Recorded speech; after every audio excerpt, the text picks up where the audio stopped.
Buenas noches, licenciado. Mi nombre es Marcelo Suárez Mendoza. Somos el grupo 13. A nosotros nos toca exponer lo que sería la guía de respuesta en caso de emergencia 2020. Eh, Vamos a empezar con lo que sería la definición de las siglas GRE. Como bien sabemos, significa guía de respuesta en caso de emergencia, lo cual nos sirve para asistir al personal e identificar los peligros específicos o genéricos respecto a los materiales involucrados en la fase inicial del incidente. Siguiente, por favor. De ahí tenemos lo que serían los documentos de embarque. Son los que proporcionan información vital sobre el material peligroso en cuestión. Esta información nos indica qué acciones de protección tomar en cuenta para así poder manipular el material de manera adecuada. Siguiente, por favor. En el, existe lo que sería un sistema de clasificación de peligro. Actualmente hay 8 clasificaciones, ya sea por su nombre o por su número. Clasificación numérica se diría en este caso. Como clase 1 tenemos todos los materiales explosivos, eso es todo lo que entra en la clase 1. En la clase 2 entran todo lo que serían los gases tóxicos y demás. En la clase 3 entran lo que son los líquidos inflamables. En la clase 4 entran todo lo que son los sólidos inflamables. Siguiente, por favor. Después, en la clase 5 tenemos lo que serían las sustancias tóxicas y sustancias infecciosas. En la clase 6 estarían lo que serían los materiales radiactivos. En la clase 7 estarían lo que serían los materiales peligrosos. Y en la clase 8 están las sustancias y objetos peligrosos. Siguiente, por favor. Como siguiente punto tenemos lo que serían los equipos de protección personal, también llamados los EPP. Son elementos de uso individual destinados a dar protección al trabajador frente a riesgos eventuales que puedan afectar su integridad durante el desarrollo de sus labores en el entorno laboral. Siguiente, por favor. Mi nombre es Fernanda Torrico y yo les voy a explicar sobre el Sistema Globalmente Armonizado de Clasificación y Etiquetado de Productos Químicos, SGA. Esta es una directriz publicada por las Naciones Unidas que pretende armonizar los sistemas de clasificación y etiquetado de todos los sectores involucrados en el ciclo de vida de una sustancia química, tanto desde su producción, almacenamiento, transporte, uso en el lugar de trabajo, uso de los consumidores y también su presencia en el medio ambiente. Sí, el SGA tiene 9 símbolos para comunicar su información. Estos símbolos también pueden estar acompañados de palabra de advertencia, indicación de peligro, identificación del producto, identificación del proveedor y consejos de prudencia. Los pictogramas del SGA pueden estar tanto en embalajes exteriores, por ejemplo, en la caja de algún líquido inflamable, pueden estar en envases primarios, como puede ser la botella de plástico de algún producto, o también en envases únicos, por ejemplo, en tambores de líquidos inflamables. Ahora, los pictogramas existen diferentes, pueden ser los explosivos, los de corrosión, inflamables, toxicidad aguda, comburentes, sensibilización respiratoria, gases a presión, toxicidad para el medio ambiente acuático y toxicidad aguda. Siguiente. Ahora, los números de identificación de peligros utilizados en las regulaciones, tanto europeas y sudamericanas, podemos verlos en la parte de arriba del panel naranjita que vemos ese cuadradito naranja. Y los números de las Naciones Unidas, que constan de 4 dígitos, se encuentran en la parte inferior del panel naranja. Siguiente. Los números de identificación de la mitad superior, que constan de 2 o 3 dígitos, estos pueden indicarnos estos siguientes peligros. El número 2 nos indicaría una emanación de gases resultantes de presión o reacción química. El número 3 nos indicaría una inflamabilidad de materias líquidas, vapores, y gases o materia líquida susceptible de autocalentamiento.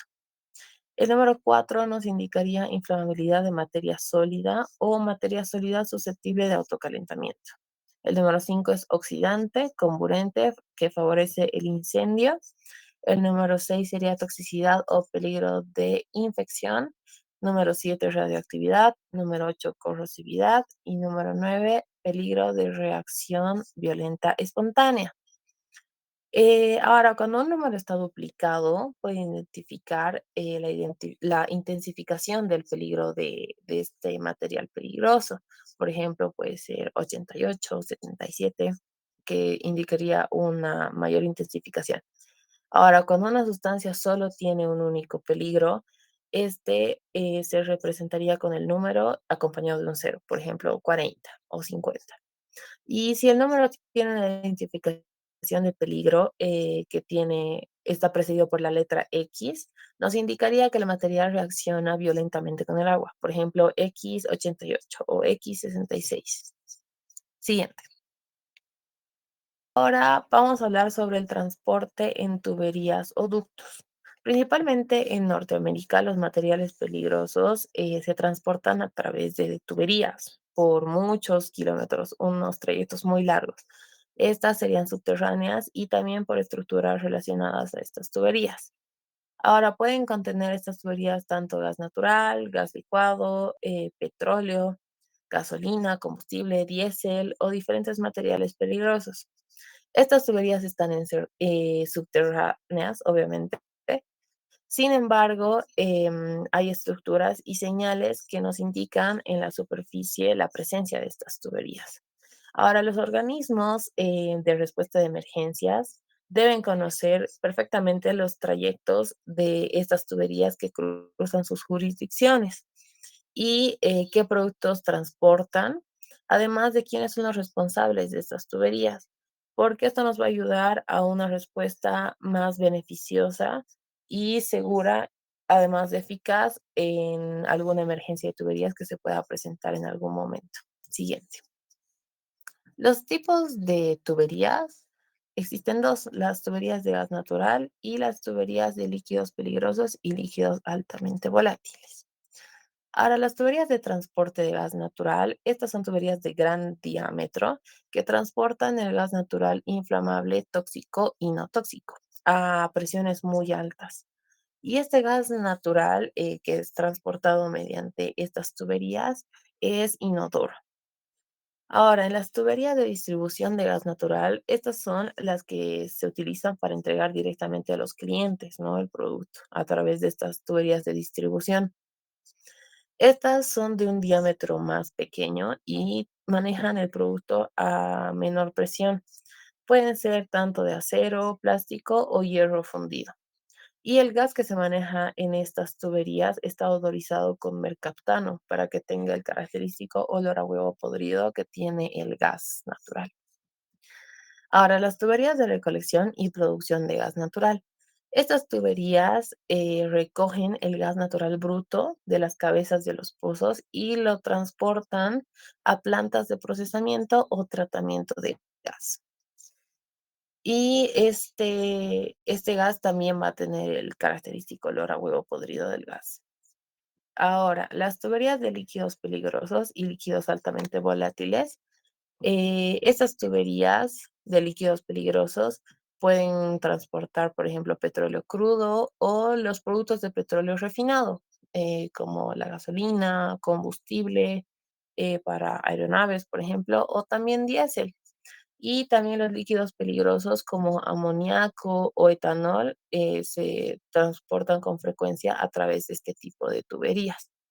Y las tuberías de líquidos altamente volátiles son las tuberías que transportan líquidos peligrosos que formarían una nube de vapor cuando estos se liberen a la atmósfera. Por ejemplo, puede ser el propanol líquido. Gracias. Buenas noches, soy Céspedes Adriana. Continuando con el tema, que son las señales en las tuberías. Estas señales se utilizan para indicar su presencia en un área a lo largo de la ruta del gasoducto.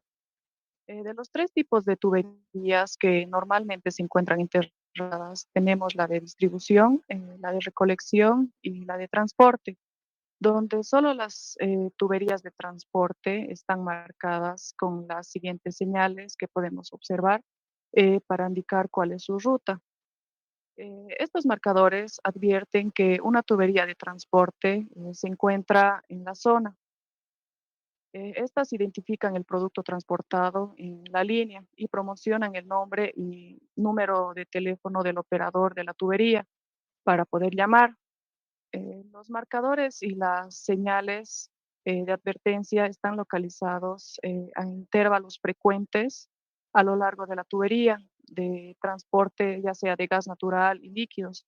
Y estas se encuentran en los puntos elevados, tales como las calles, las intersecciones de tuberías, las carreteras, los ferrocarriles o los cursos de agua, donde estas señales solamente indican la presencia de una tubería, pero no indican la ubicación exacta de la tubería, ya que la ubicación de las tuberías dentro de su paso pueden variar a lo largo de su longitud y o puede haber múltiples tuberías que están ubicadas en el mismo paso.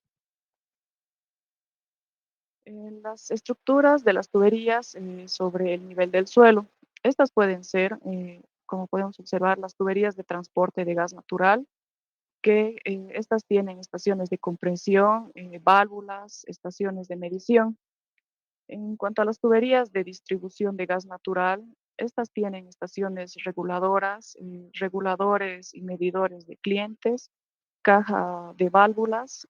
En cuanto a las tuberías de recolección o de producción de gas natural, estas tienen estaciones de compresión, válvulas, estaciones de medición, cabeza de pozo, tubería y colectores. En las tuberías de petróleo crudo y líquidos peligrosos, estas tienen lo que son los tanques de almacenamiento, las válvulas, estaciones de bombeo, los bastidores de carga. En los indicadores de rutas o fugas de tubería, en esta las señales de liberación del fluido contenido por una tubería pueden variar, desde una fuga relativamente menor hasta puede ser una ruptura catastrófica. Esto se debe de recordar que los gases o líquidos se comportan de una forma distinta una vez que se liberan desde una tubería. Los siguientes pueden ser indicativos de una presencia de fuga o ruptura de una tubería. Puede que haya silbido o ruido de una explosión. Puede haber su presencia de llamas desde el suelo o en el agua. Puede haber una nube de vapor, bruma o niebla. Suciedad, fragmentos o agua soplando sobre el nivel del mar del suelo. Puede haber líquidos burbujeando, un olor fuerte, la vegetación puede estar descolorida, entre otros. Ahora hablaré sobre las consideraciones generales para la respuesta a emergencias en tuberías. Lo primero que se debe hacer es la seguridad, ya que su seguridad y la seguridad de otros es prioridad y debemos de recordar que debe acercarse o sea, si nos queremos acercar a un ducto con fuga, siempre tiene que ser con el viento dando hacia la espalda, tiene que estar cuesta arriba y aguas arriba mientras usa lo que son los equipos de monitoreo del aire para poder detectar la presencia de niveles de explosividad. Además, que siempre debe utilizar lo que es el equipo de protección adecuado, debe utilizar una protección para los brigadistas en caso de que exista una explosión, además de que se debe de utilizar lo que son equipos de protección respiratoria. Nunca se debe de operar las válvulas de la tubería, ya que esto puede ocasionar que exista un incidente y el peligro pueda empeorar cada vez más. Nunca debemos intentar de extinguir un incendio de una tubería antes de cerrar el suministro. Esto lo que puede resultar es una acumulación de una gran nube de vapor o pileta de líquidos inflamables. Después no debe de caminar ni conduzca hacia una nube de vapor para intentar identificar los productos, ya que esto puede resultar muy peligroso. Eh, Como segundo, debemos de asegurar el lugar. Como tercero, debemos de poder identificar el producto y el operador. Esto para ver si es seguro hacerlo. Esto, si usted puede ser capaz de identificar el producto en función de sus características u otros indicios externos. Debemos de buscar lo que son los marcadores de tuberías que indican qué producto es, el operador de la tubería y su información del contacto en caso de una emergencia. Como cuarto, debemos de notificar al operador de la tubería, esto utilizando la información de contacto en caso de emergencia que se encuentra en la señal de la tubería u otra información de algún contacto. Como quinto, se debe de establecer lo que es un puesto de comando. Esto para ver cómo se implementará la estructura de comando de incidente. Otras consideraciones importantes sería que si no hay llamas presentes, no introducir fuentes de ignición como sea llamas abiertas, vehículos en funcionamiento o equipos eléctricos. Debe de abandonar cualquier equipo utilizado en la zona o cerca a la zona de la liberación de la tubería. Si no hay ningún riesgo para su seguridad o la seguridad de los demás, debe de moverse lo suficientemente lejos de cualquier ruido proveniente de la tubería para permitir eh, una, con- una conversación normal, y entre otros. En cuanto a las consideraciones para establecer las distancias de acción de protección, está lo que es el tipo de producto, la presión y diámetro de la tubería, el tiempo de cierre de la válvula por el operador de la tubería, el tiempo de disipación del producto en la tubería una vez que las válvulas sean cerradas, la disponibilidad de realizar lo que es un monitoreo atmosférico o un muestreo del aire, el clima, las variables locales como topográfica, densidad de la población, demográfica y la disponibilidad de medios de supresión de incendios. De incendios. Luego están las barreras naturales o hechas por el hombre, entre otras. Pasando lo que es a las guías amarillas, en esta sección de la guía se considera que las sustancias deben estar en un orden numérico de acuerdo a su número de Naciones Unidas. Esto siendo el objetivo de esta sección, la de poder identificar lo que es rápidamente la guía de emergencias a partir del número de la ONU. Esto para poder identificar la sustancia involucrada en el accidente. Además, aquí se encuentra lo que es el número de la guía de emergencias asignada y asimismo el nombre de la sustancia que ocasionó el problema. Eh, Buenas noches. Continuando, soy Rebollo Jair. Las guías azules, ¿no? En esta sección se enlistan las sustancias en un orden alfabético según su nombre. El propósito de esta sección es poder identificar, ¿no? Rápidamente lo que es la guía de emergencia. Esto a partir del nombre de la sustancia involucrada en un accidente. Esta lista primero se consigna el nombre de la sustancia. Eh, un ejemplo, aquí tenemos el abono en solución amoniacal que contiene amoníaco libre. Seguidamente, la guía que contiene 3 números. En este ejemplo es 125, ¿no? Y la NIP, que es el número de identificación personal, que contiene 4 dígitos, ¿no? 1043. Siguiente, por favor. Explosivos y agentes químicos. Eh, los explosivos y agentes químicos son sustancias que contienen, que tienen propiedades específicas, ¿no? Para poder liberar energía o producir efectos tanto químicos como físicos muy significativos. Entre estos tenemos primeramente con los explosivos. Los explosivos son sustancias capaces de poder liberar rápidamente una gran cantidad de energía en forma de calor, luz, sonido y presión. Esta liberación de energía eh, ocurre mediante una reacción química muy rápida. Los explosivos se utilizan en diversas aplicaciones, como en la industria minera, la construcción, la demolición, la pirotecnia y hoy en día, ¿no? Lamentablemente con armas de conflictos bélicos, como ser en guerras.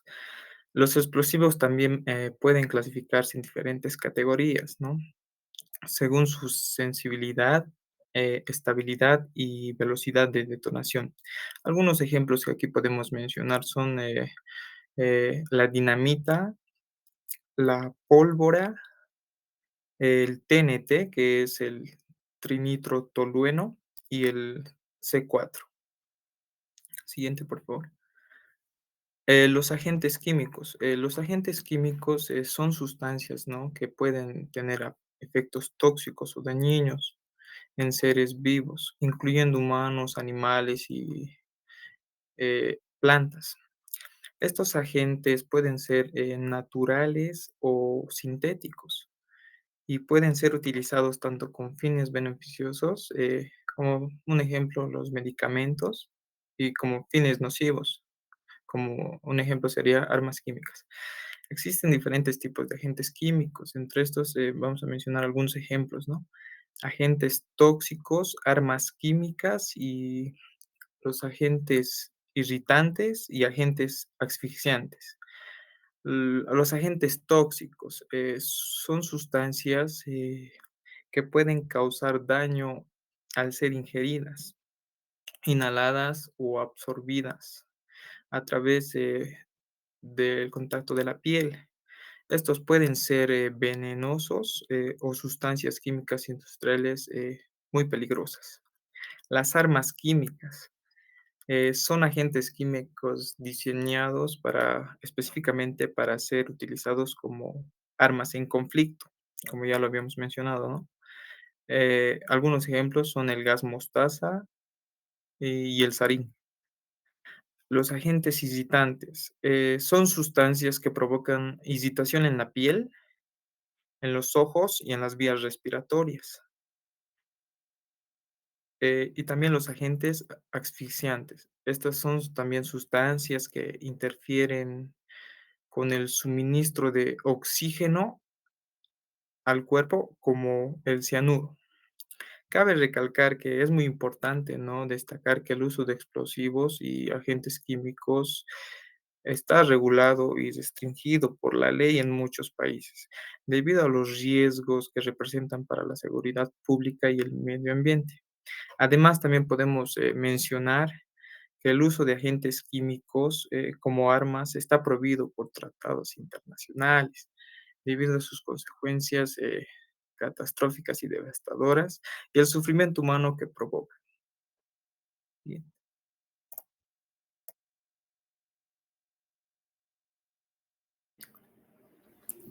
Bueno, mi nombre es Danaí Camacho y a continuación hablaremos de lo que son las guías naranjas.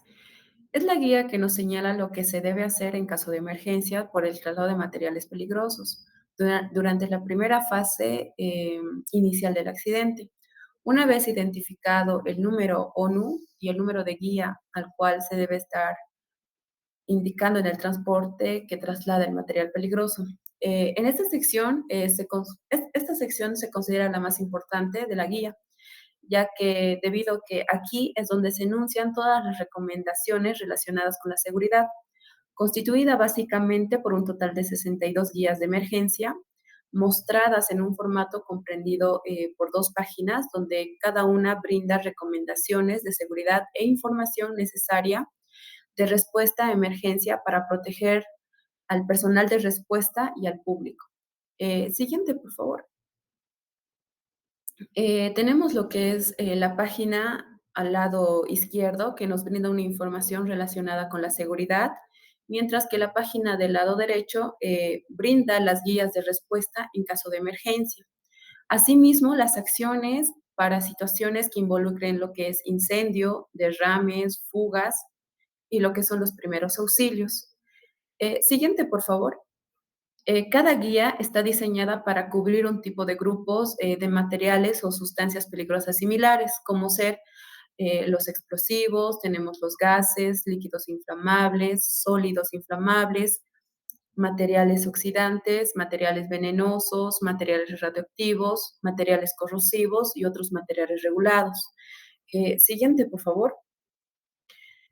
Como podemos observar, la guía, aparte de estar dividido por dos páginas, tenemos lo que son cuatro partes. La primera, que es el título y número de guía.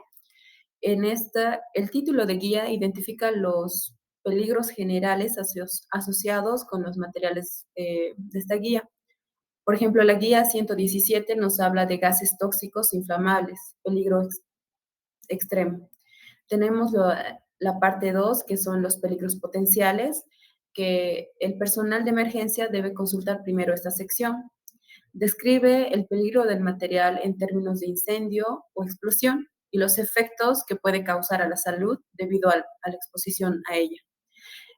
Tenemos lo que es el peligro potencial primario, que se enuncia primero y permite a los responsables tomar decisiones adecuadas, tanto para su protección y tanto para la población cercana.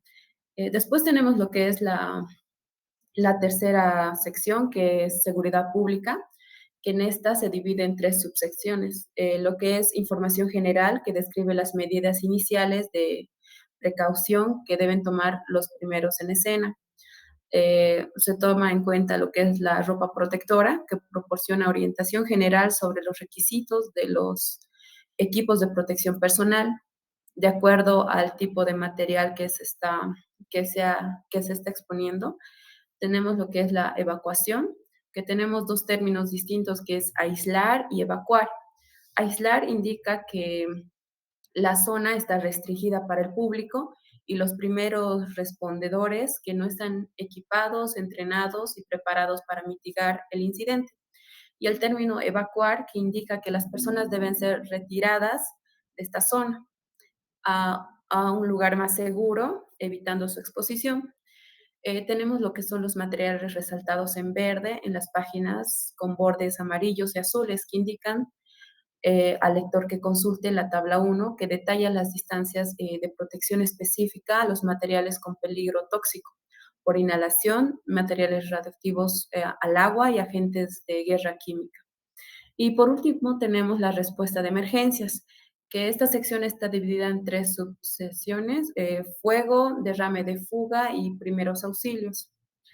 Eh, Como ejemplo, tenemos el incidente que pasó en Walder, Alemania, el 12 de junio del 2018, donde podemos observar la aplicación de esta guía en este accidente entre una furgoneta y un transporte de materiales peligrosos, donde el personal de emergencia de los bomberos, después de la identificación del tipo de material derramado en el lugar, están con la vestimenta adecuada para protegerse a ellos y al entorno, ya que un mal manejo de estos materiales puede agravar la situación.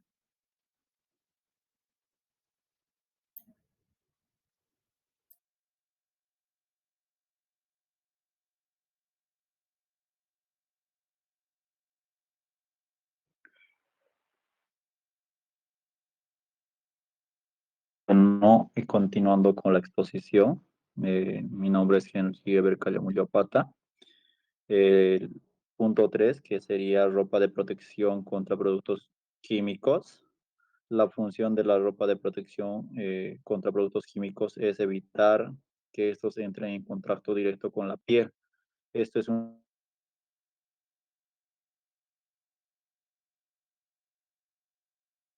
forma de controlar un riesgo de exposición. Cuando esto no ha podido eliminarse o reducirse hasta el nivel deseado por otros medios. Entonces, su función principal, como ya mencionamos, es de proteger a la persona que está realizando el trabajo y en este caso, si al 100% no lo puede evitar, por lo menos disminuye el grado del accidente o el grado del daño. Ahora, por tanto, la evaluación de riesgos para la seguridad de la salud de los trabajadores, cuando hay agentes químicos presentes en el lugar, el trabajo debería comenzar a determinarse los peligros para la salud de los productos. Eh, la exposición de la piel de los productos químicos supone un riesgo en sí. Entre si el producto es peligroso para la salud, el producto se absorbe a través de la piel o daña. Ahora, en este caso, igual la piel serviría de vehículo, en otros casos para el daño, como serían las vías respiratorias. Entonces, eso. Siguiente, por favor.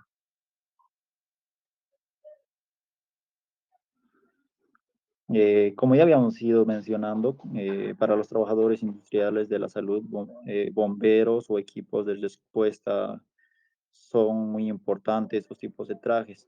El, también este tipo de trajes, sus siglas en inglés se las conoce como CPC. Los CPC son utilizados por una amplia variedad de profesionales que incluyen en este rango los investigadores biólogos, bomberos, eh, técnicos médicos, paramédicos, especialistas en limpieza y de desame de tóxicos, remediadores de la contaminación ambiental, personal militar, trabajadores industriales.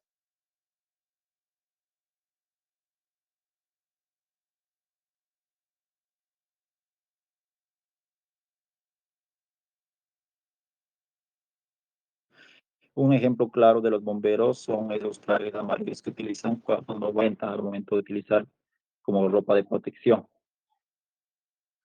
Otro punto sería cómo funciona un CPC. En este caso, según el Departamento de Salud Nacional de los Estados Unidos, el CPC es una prenda general que se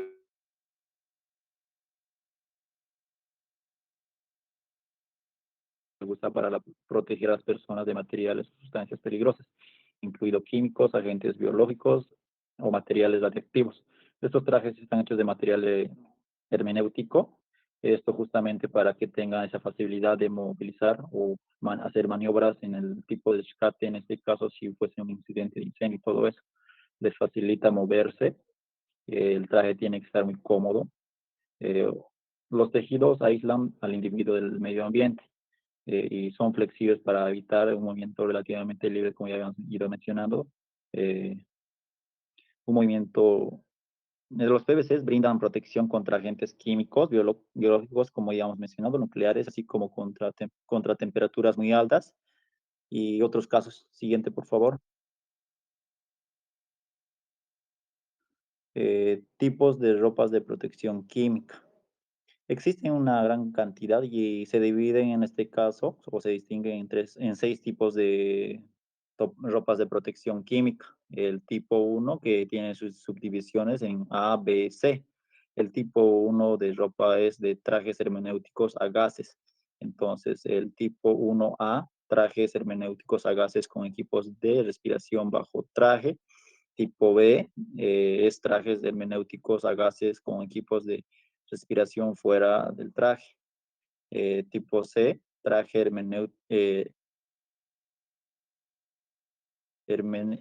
herméticos a gases con presión positiva interna. El tipo 2 es traje ventilados o no herméticos a gases. El tipo 3, protección frente a líquidos, salpicaduras o de baja peligrosidad. El tipo 4, protección frente a pulverizadores de líquidos. Sí. Y el tipo 5, protección frente a polvos y partículas sólidas. El tipo 6 son de protección frente a pestañas, salpicaduras, pequeñas salpicaduras, perdón, bajo niveles de protección. Siguiente, por favor.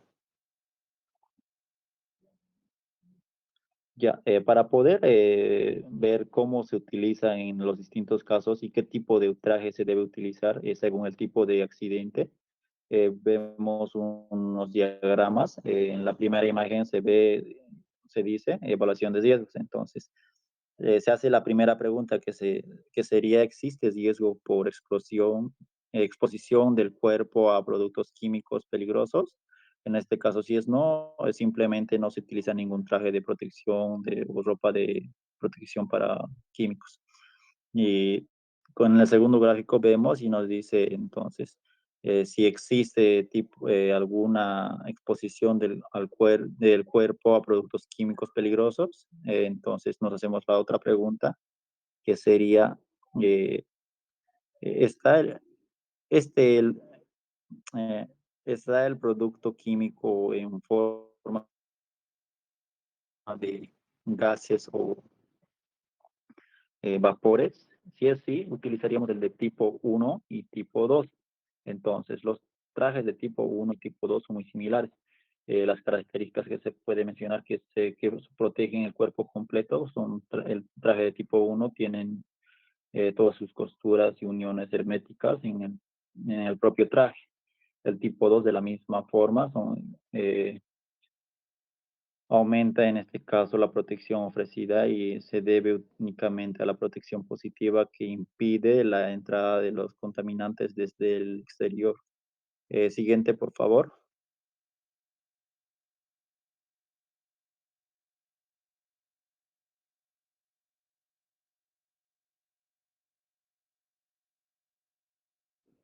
Ya, en este caso, si nos hacemos la pregunta de nuevo, ¿existe riesgo por exposición al cuerpo a productos químicos peligrosos?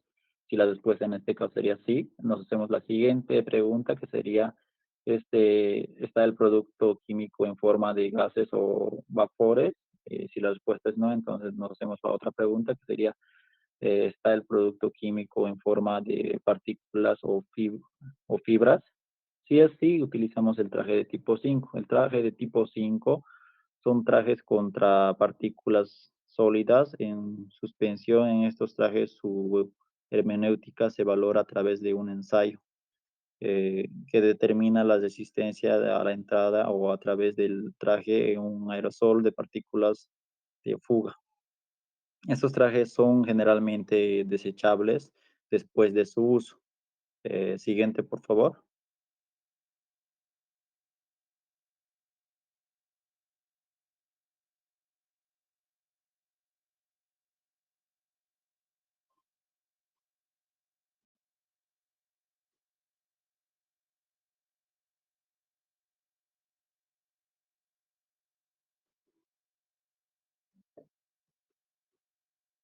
Siguiente diapositiva, no se ve. Ahí está. Después de hacernos esas preguntas, y en este caso, para utilizar el traje tipo 4, perdón, nos haríamos la siguiente pregunta, que sería la exposición. Es de posible salpicadura de un líquido. Entonces, si es así, utilizamos el de tipo 6. Y ahora para el tipo 4, en este caso, la pregunta sería, ¿la exposición es un líquido pulverizado? Si es así, y entonces utilizamos el traje de tipo 4. Se valora la resistencia que ofrece a la penetración de un líquido pulverizado o spray en este caso, en otras palabras. El de tipo 6 son los trajes de protección que se ofrece a nivel más bajo de protección química, ya que su cuerpo entero está bajo presión de protección química para el cuerpo entero. Siguiente, por favor. Eh, ¿Qué consideraciones debería tener una persona al momento de comprar estos trajes? Los variables que más toman en cuenta al momento de comprar esos trajes de protección a químicos son el peso.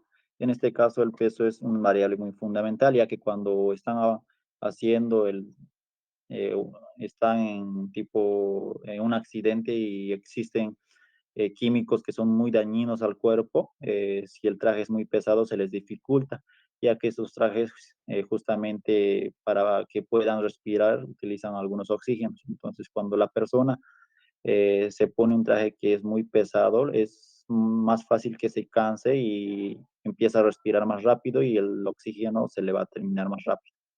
La segunda variable que sería el material del cual está hecho. Primeramente tendría que ver igual de esa forma. Normalmente los trajes están hechos de tipo gaucho o otro material que está estipulado en las normas. Siguiente, por favor. La tercera variable sería la maniobrabilidad. En este caso, esta variable nos hace referencia a que los trajes no deben ser muy complejos al momento de, de ponerse para utilizar. Debe ser de fácil manejo. Otra variable que es la visibilidad. En algunos casos siempre deberían tomar en cuenta en la parte frontal para que la persona que esté utilizando este traje tenga una visibilidad muy fácil y por lo menos debería tener una clara visibilidad al momento de utilizar estos tipos de traje. Entonces, la otra variable es el sistema de cinturones internos, otra variable es el tiempo de penetración de los agentes químicos. Eh, Esto es una variable muy importante, ya que igual esto define el tipo de riesgo después del tiempo estipulado que está permanente, que tiene en contacto con el agente químico, empieza a generarse algunos riesgos, ya que tiene la mayor probabilidad de que sea o de que se cause algún daño a la persona después de ese tiempo especificado. Por último, la variable velocidad de penetrabilidad. Esto, como les iba diciendo, de igual forma. Siguiente, por favor. Me, me toca exponer las páginas verdes o las tablas verdes o la guía verde, tiene varios nombres. Y mi nombre es William Villalpando Orellana y vamos a empezar con una pequeña introducción. La tabla 1, las distancias de aislamiento inicial y acción protectora. En esta tabla sugiere las distancias y muy útiles para proteger a las personas de qué? De los vapores y gases resultantes de los derrames. Ahora, ¿qué derrame se podría producir? Son materiales que son considerados como peligrosos, tóxicos por la inhalación.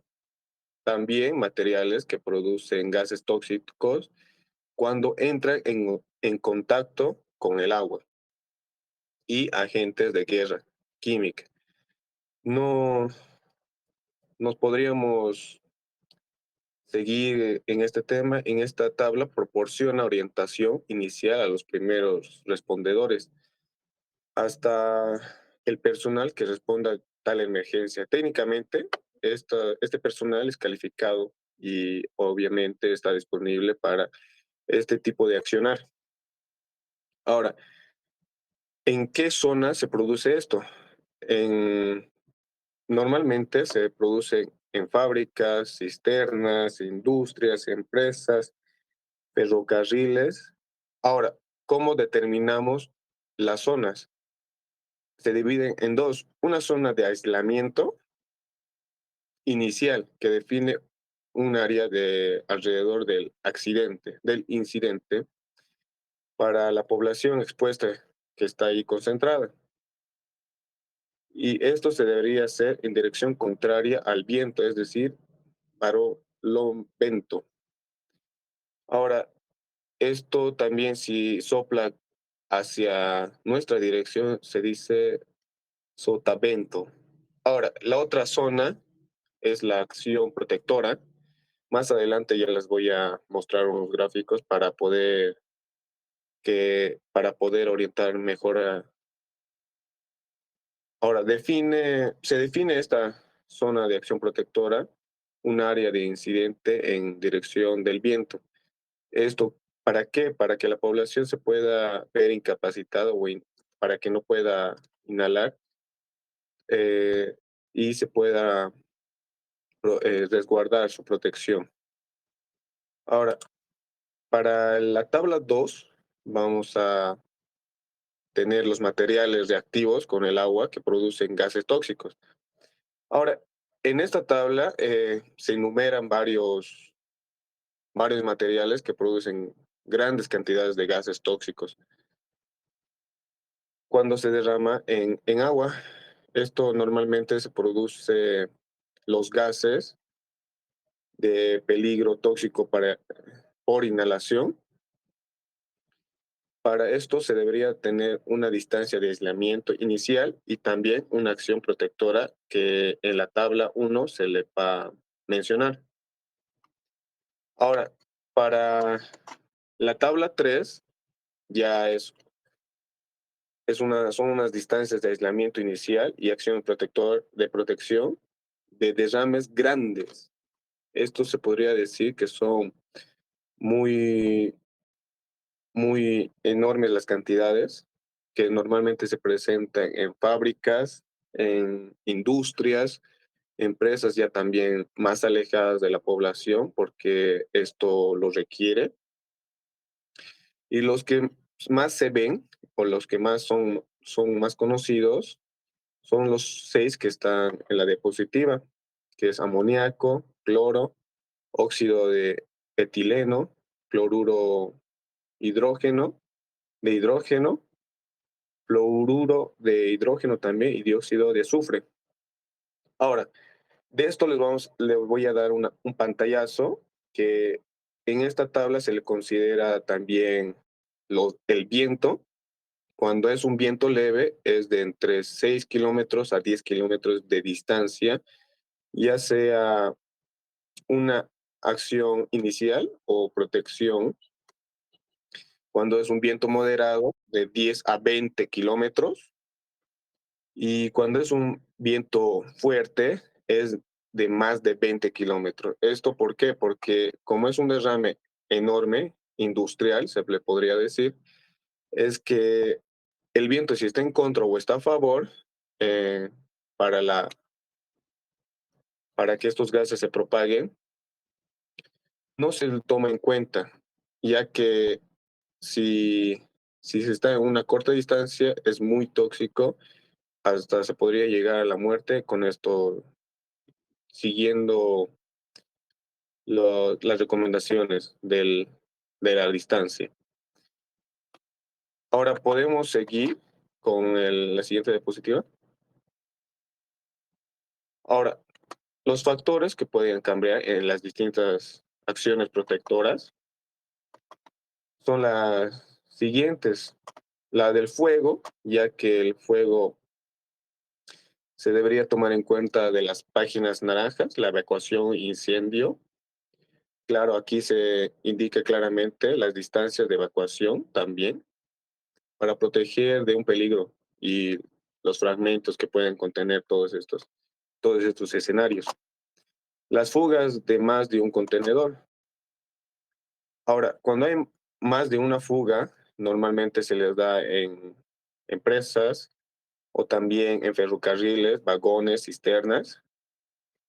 Se necesita aumentar más el distanciamiento porque son nocivos para el cuerpo humano, como ya los había indicado. Ahora, los escenarios adversos son ya las explosiones que se podrían producir en las grandes empresas,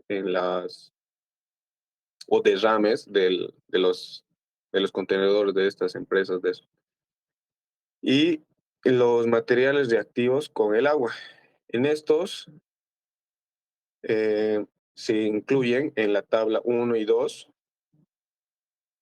para poder tener conocimiento con qué materiales no debemos tener contacto con el agua. Estos materiales reactivos se pueden producir como gases, se podrían eh, inhalar, se podría mantener como líquido y también se podría producir en complicaciones más adversas, explosiones o incendios al mezclar algunos reactivos. Siguiente. Y los otros factores no son muy vistos. Podría ser de la tubería de un país a otro país, que hay una explosión, que ahí se tendría que tener en cuenta las distancias ya dichas. El siguiente, por favor.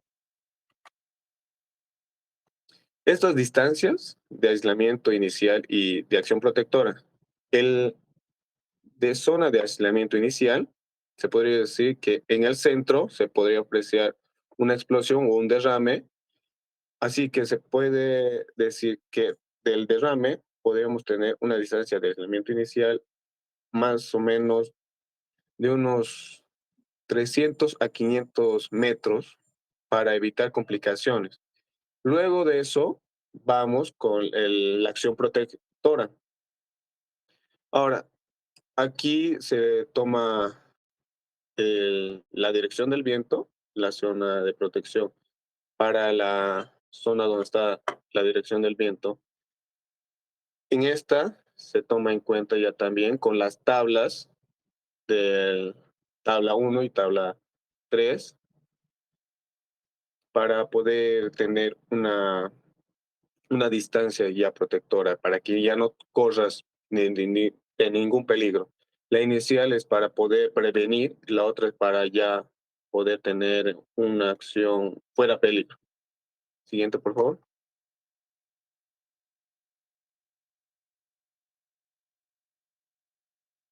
Siguiente diapositiva, por favor. Ahora, aquí está la tabla 1. Es un vistazo, es como para que tengan un conocimiento. Aquí se le puede apreciar el derrames pequeños y el derrames grandes. En el primero se podría ver ahí el código, la guía, también el nombre del material y las acciones que se debería tomar en cuenta. Para cada material es de diferente manera la distancia, los metros que se debería tomar en cuenta, como ser de cloruro, 30 metros para por lo menos tener la zona de aislamiento inicial. Es de un derrame pequeño. Después, para la protectora, se le puede tomar en cuenta en 2 millas, que esto normalmente es como medio kilómetro. Ahora, aquí te da a entender de que los materiales en el día y en la noche son de diferente accionar. Así que en el día se podría decir que la distancia no es tan grande. En cambio, en la noche se debería tener más resguardo con una distancia mayor. Ahora tenemos al lado con los derrames grandes. Esto, estos son ya de más de un container, más de un envase, ya poco más seria la cosa. Aquí son ya de más de 800 metros un, para un aislamiento inicial. Luego también en el día se tiene que tomar en cuenta 4,3 kilómetros, 2,7 millas. Y en la noche se debe tener un resguardo de 10 kilómetros. Imagínense eso, que es un- una distancia enorme como para que tu vida no corra peligro. En la siguiente diapositiva igual vemos algunos materiales, que estos materiales ya están contemplados cuando están derramados en agua. En estos materiales se podría decir que las distancias no son tan grandes como las anteriores materiales, que igual, de igual manera, se debe tener un aislamiento inicial de 30 metros, 100 pies está ahí descrito. También en el día y en la noche se podría apreciar. Y para derrames enormes, igual, no es mucha la diferencia, pero sí se tiene más consideración. La siguiente diapositiva, por favor.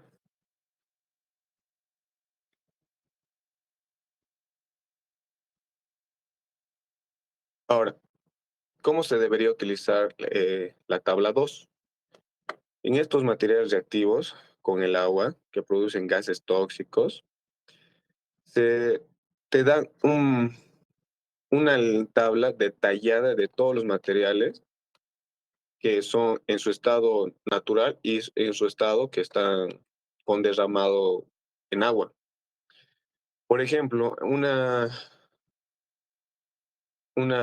material que se podría mencionar sería el cianuro de sodio cuando está en su forma natural. Ahora, cuando es derramado en agua, se genera gas de cianuro de hidrógeno. Esto ya se debe tener un recaudo de 30 metros inicial y tenemos que verificar ya también en la tabla 1, ya que en la tabla 2 te da el listado de los materiales que de su forma natural y que se cambian a su forma peligrosa, se podría decir, en en su gas de peligro tóxico por inhalación. Esto ya se debería tener en cuenta para tener este recaudo, obviamente con el aislamiento inicial y la acción protectora también. También se podría apreciar algunos materiales reactivos que son peligrosos, tóxicos por la inhalación, que, que en esta tabla se debería no tomar en descuidado. Normalmente la sociedad no está bien informada de estos temas para poder cómo accionar. Se debería tomar esto en cuenta más a detalle y socializarlo ante la sociedad. Esto sería la tabla verde por mi parte y doy paso al siguiente expositor.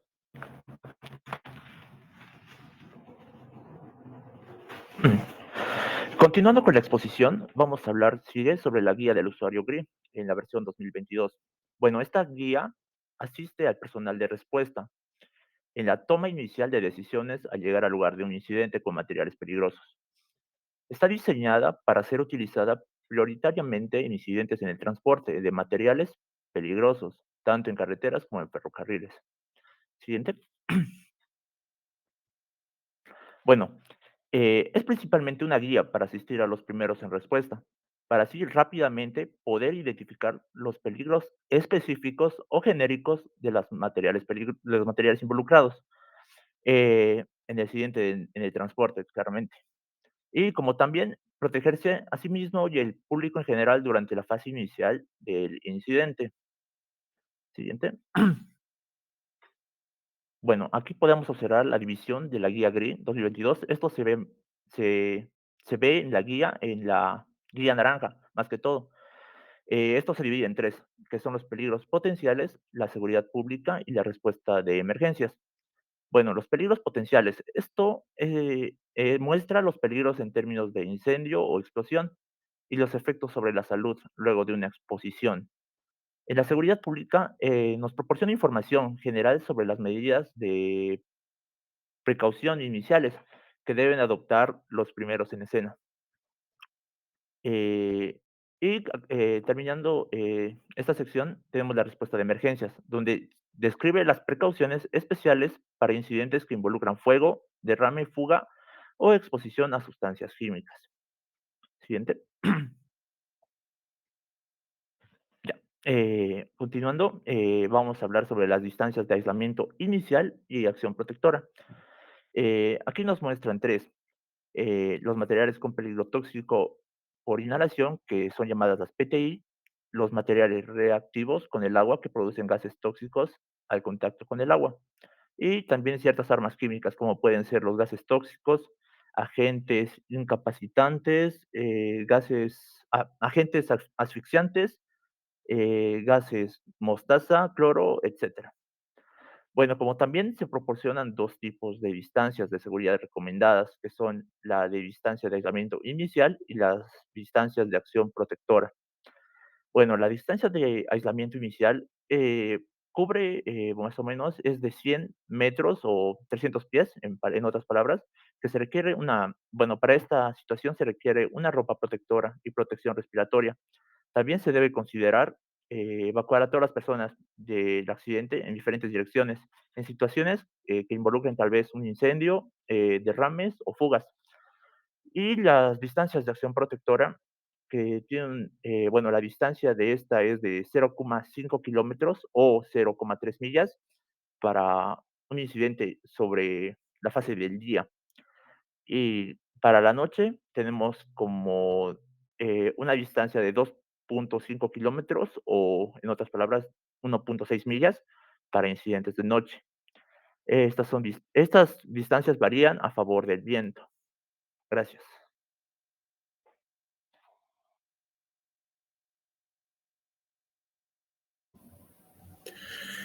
Mi nombre es Joel Valdezama Villasuel y voy a continuar con la exposición sobre el punto de descontaminación de equipos y personas. Bueno, ¿a qué se refiere descontaminación? Descontaminación es toda aquella eliminación de virus o bacterias que estén en contra de la salud y la vida del ser vivo. Siguiente, por favor. En la elección del método de descontaminación se deben tener en cuenta los siguientes aspectos. El uso al que está destinado el material o objeto, su composición. Esto se refiere a la resistencia al tratamiento elegido y el riesgo de infección que supone para la persona que lo maneja. Es el tipo de agente y concentración. Bueno, en numerosas ocasiones el buen programa de limpieza debe ser suficiente para evitar que se den condiciones que permiten el desarrollo de microorganismos. Sin embargo, la limpieza de materiales o objetos siempre va a ser requisito previo a los métodos específicamente establecidos para destruir los microorganismos, la desinfección y la esterilización. Además de eliminar microorganismos, la limpieza va a retirar sangre u otra materia orgánica cuya presencia reduce la eficiencia de los agentes desinfectantes, bien porque provoca su inactivación, porque protegen a los microorganismos, incrementan así el tiempo de contacto con el desinfectante necesario para la destrucción de los mismos. Bueno, a continuación, los principales métodos de descontaminación, así como sus características, fundamentos, usos más frecuentes, agentes, riesgos y precauciones a adaptar por los trabajadores. Siguiente, por favor. La limpieza. En la limpieza, la eliminación de suciedad y materia orgánica de los elementos utilizados en la actividad no es propiamente un método de desinfección, pero es requisito imprescindible previo a la desinfección o a la esterilización para garantizar su máxima eficacia. A continuación veremos los siguientes procedimientos principales de limpieza. Siguiente, por favor.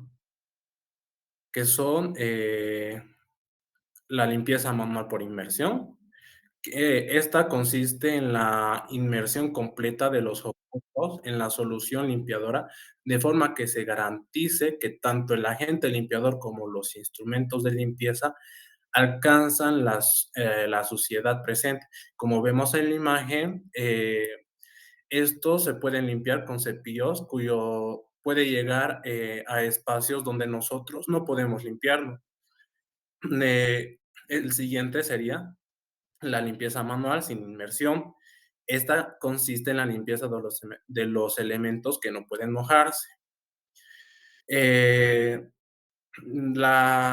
este caso, solo se utilizarían paños. Siguiente, por favor. Después tenemos la limpieza mecánica, lavadoras.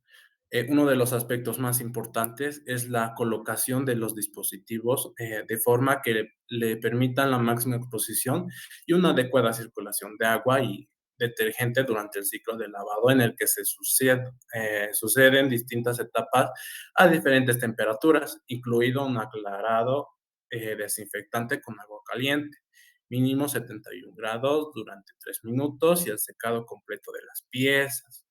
Esto más que todo se ve en los hospitales con los materiales que se utilizan con los pacientes. Después tenemos la limpieza mecánica, ultrasonidos. La limpieza de ultrasonidos consiste en en la cavitación debido a las burbujas de aire que se forman por la acción de ondas sonoras de alta frecuencia y elevada intensidad que provocan la ruptura de la adherencia de la suciedad a las superficies. Siguiente, por favor. Descontaminación adecuada de los equipos. Tenemos el equipo resistente a productos químicos.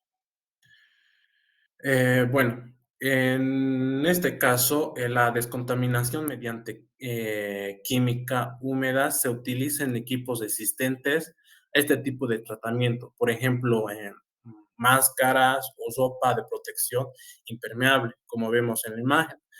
El procedimiento puede utilizarse para eliminar contaminantes químicos, biológicos, radiológicos y nucleares. Eh, como todos sabemos, en la pandemia los médicos utilizaban esto para protegerse de los contaminantes biológicos. Después, en el primer paso, se realiza la limpieza previa a la superficie del objeto con agua parcialmente a presión y seguidamente se aplican los productos de descontaminación apropiados.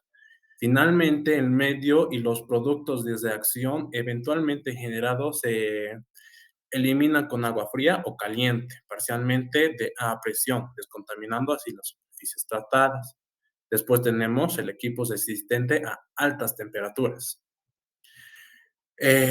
Bueno, en este caso tenemos la tecnología de descontaminación con gas caliente que se utilizan en equipos resistentes al calor, que sería la sopa protectora para la eliminación de contaminantes químicos y la inactivación de contaminantes biológicos.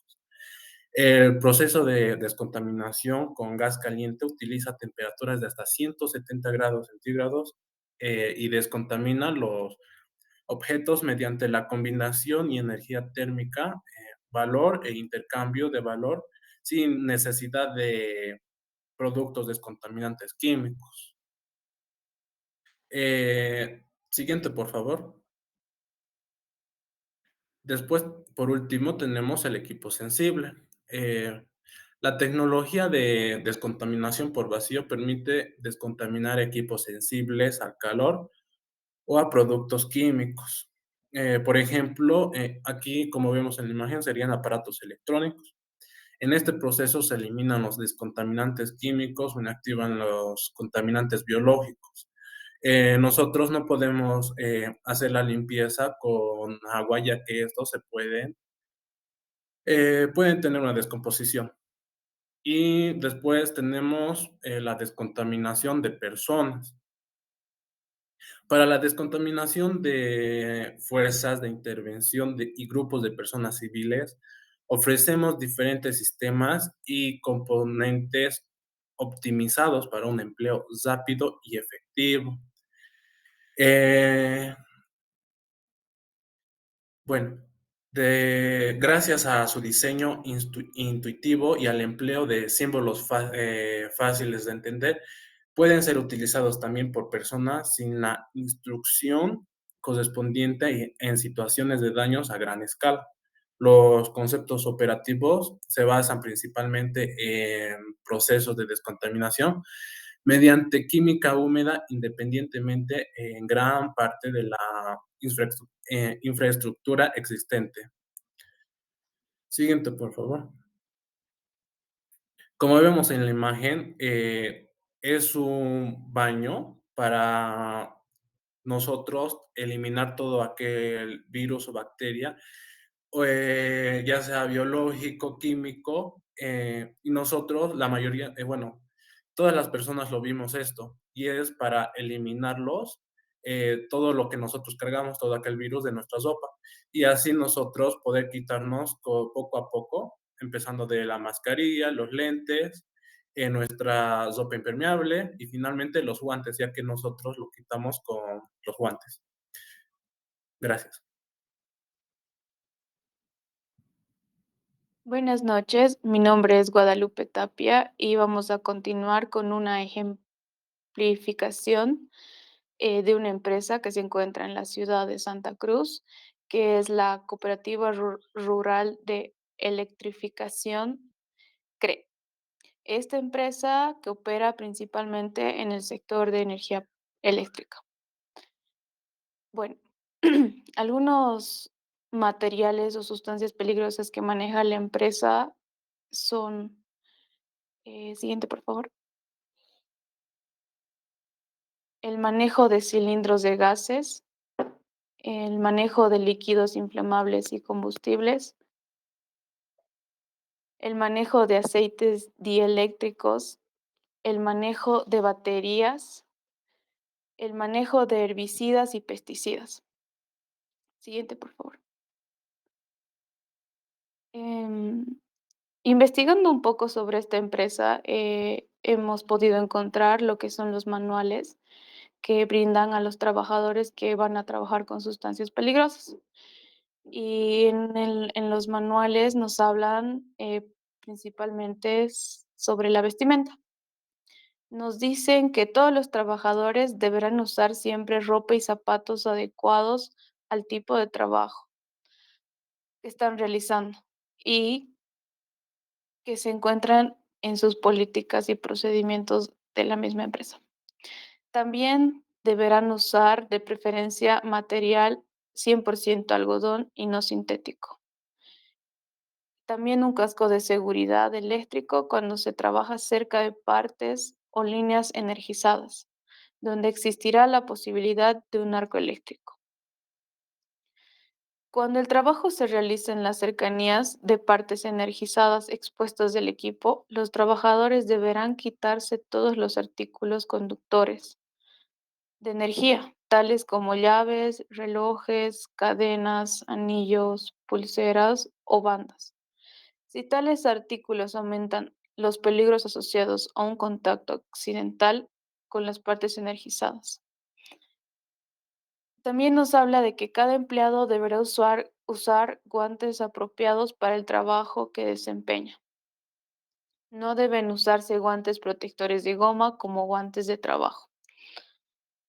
También no se deben usar anillos ni joyerías innecesarias mientras se sube o se baja de estructuras o vehículos, o mientras se realiza cualquier tarea donde un anillo pueda quedar atrapado o enganchado en algún elemento saliente.